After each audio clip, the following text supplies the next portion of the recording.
Putri Dea masih jadi pedangdut usai dinikahi anak bos batubara. Nasib karir Putri Isnari atau Putri Dea yang kini menjadi istri dari anak bos batubara yakni Abdul Aziz disorot.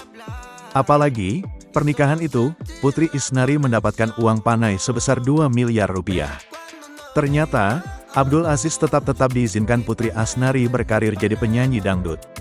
Hal tersebut terungkap dalam unggahan di channel YouTube Putri Isnari, Sabtu, tanggal 20 April tahun 2024. Dalam momen tersebut, Putri Dea bertanya, apakah dirinya masih diizinkan bernyanyi usai menikah. Abdul Aziz menjawab jika diri ini masih memberikan izin istrinya berkarir jadi penyanyi usai menikah. Masih boleh nyanyi, jawab Abdul Aziz dilihat dari channel YouTube Putri Isnari, Sabtu, tanggal 20 April tahun 2024. Mendengar jawaban itu, perempuan jebolan ajang pencarian bakat tersebut mengaku senang. Ia bahagia karena hobinya tidak dibatasi oleh sang suami. Alhamdulillah boleh nyanyi lagi, kata Putri seraya tersenyum.